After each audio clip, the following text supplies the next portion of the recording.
When you think of a nun, what is she like?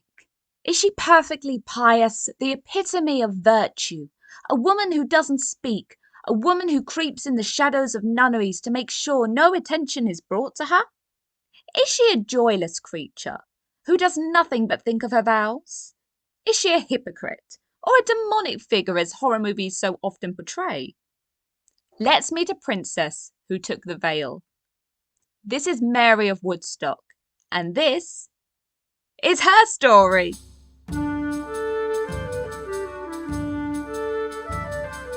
Once upon a time, in history. Hello, history nerds. If you love learning the lives of lesser known women in history, check out my other videos after this one. But don't forget to drop a like and comment who you think deserves to have her story. Oh, and prithee you subscribe. Nun in a Million. Born on the 11th or 12th of March of 1278, Mary was the daughter of the infamous Hammer of the Scots, King Edward I of England, and his first wife, Queen Eleanor, a magnificent lady in her own right. Mary's name is confirmation that she was born in Woodstock Palace in Oxfordshire, though some sources suggest the alternative of Windsor Castle. She was one of many children, likely around the 12th born child, though her precise position in the birth order is not certain, as it's debated how many children her parents had. What we can say is that she was one of the youngest. At the time of her birth, 5 of her elder siblings were certainly dead, and 2 more may have passed in the year of Mary's birth. She would grow up in the royal nursery with her surviving siblings for company and received infrequent visits from her parents. Monarchs were transient during this period of history, and with their vast empire, it's assumed that the royal couple, particularly the king, were simply too busy to dedicate an abundance of their time to bonding with their offspring, though the loss of many children may be another reason for such distance. When Mary was a toddler, her paternal grandmother, Dowager Queen Eleanor of Provence, made plans to retire to Almesbury Priory in Wiltshire and lobbied for Mary to join her in the monastic life. This was not simply so Eleanor would have company in her retirement. It would also be a grand way of displaying the family's piety, and due to their position in life, a daughter would be guaranteed much privilege in the position, including easy elevation through the ranks. And it was with this in 1285, 7-year-old Mary would join her father on a progress with a stop at Leeds Castle where the royal family united for dinner. The end of the progress for Mary would be Almesbury Priory. Her paternal cousin, Eleanor of Brittany, seems to have joined the abbey 4 years earlier. The relationship of the cousins is mostly a mystery, but latter events can be seen as confirmation that they had different ideas of the appropriate way to conduct themselves in their way of life. Mary would take her final vows in 1291. At age 12, she had officially dedicated herself to the life of a Benedictine nun. In the same year, her mother passed away. None more luxurious. Due to her status, her advancement in the abbey was quick, but she doesn't seem to have had the ambition to take advantage of such privilege and work towards the position of abbess, despite the possibility she may have been offered and rejected it in 1293, when she was just 14 years old. Instead, in 1294, she gave her approval for Jean de Gene to be sent from France to take the position. But from this, do not assume Mary was humble. Her vows may lead one to think that Mary lived a simplistic lifestyle and slept in a bed just comfortable enough to rest, situated in a cavernous room with the multiple beds of other nuns. But it was far from this. The king's daughter, like her grandmother, had her own apartments with a lavish bed hung with tapestry and velvets, where she slept comfortably in linen sheets. Her father assured she would be more than comfortable, not only gifting her soft bed linens, but also granting a yearly sum of £100 for her living expenses, the modern equivalent of about £120,000. This was doubled to 200 after she took her final vows. She would also be given the right to 40 oaks a year from the royal forests and 20 tons of wine. Mary also had free reign, and if her father could not find the time to visit her, he could be assured she'd visit him. Mary's state of travelling was much the same as her apartments, comfortable and stylish, and she enjoyed gyrations often. She regularly took pilgrimages about the country, where she'd stop to visit relatives such as her younger brother Edward II, to visit shrines, and to make frequent appearances at the royal court. She would spend a total of 5 weeks there in 1297 in the celebrations leading up to the departure of her younger sister Elizabeth of Rutland, who was to leave for Holland to marry Count John I.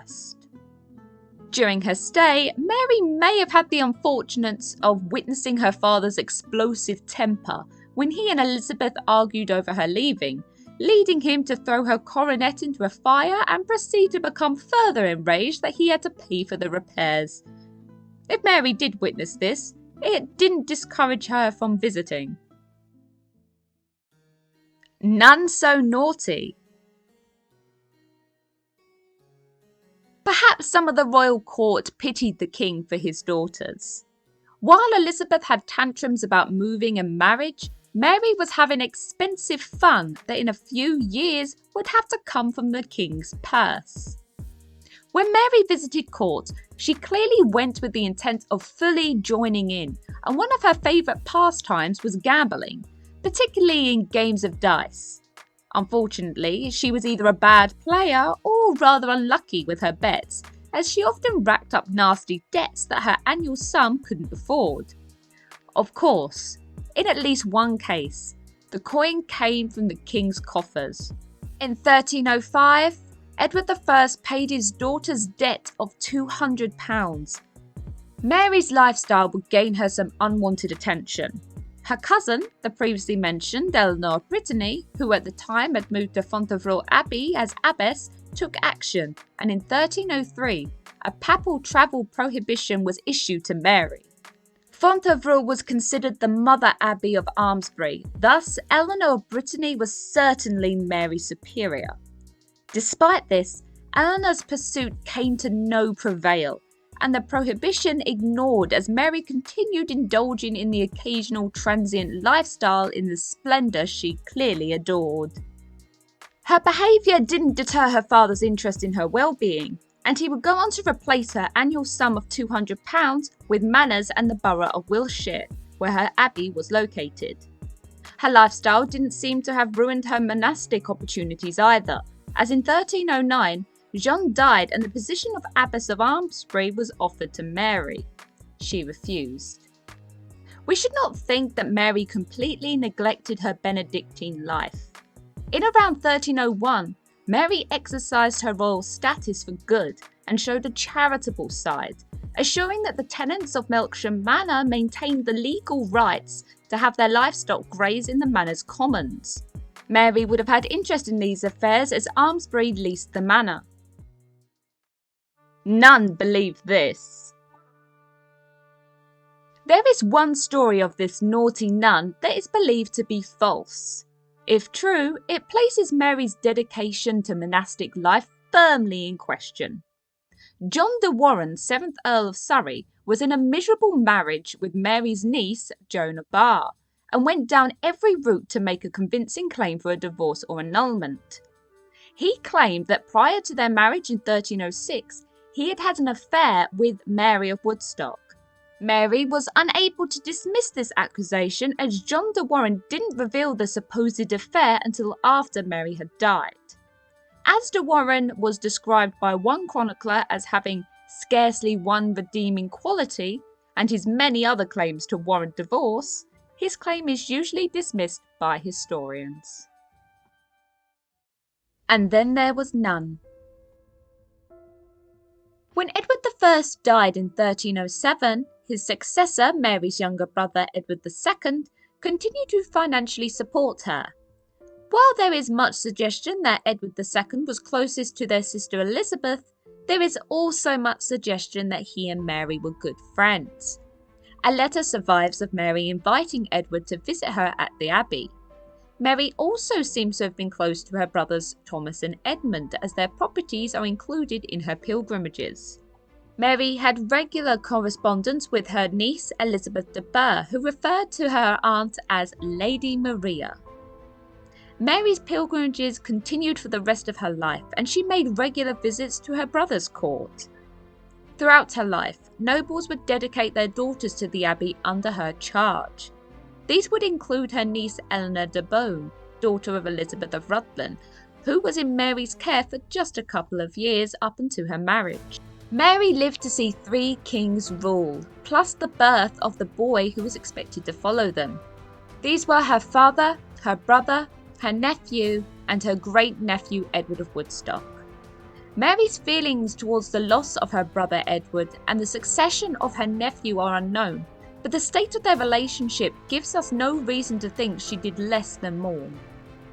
Mary would pass away just 5 years after her brother, from causes unknown. Before her death, Nicholas Trivett began writing his chronicle, Annales sed Regum Angeli, in dedication to Mary, perhaps at her commission. The chronicle includes multiple stories of her father and family that are said to have come from the mouth of Mary herself. With this, she has lived on, though not usually credited as the source, in the stories of her relatives, if not for her own extravagant life despite vows of poverty. Thanks for watching, History Nerds. Don't forget to like and don't forget to subscribe, and I'll see you next time in another time in history.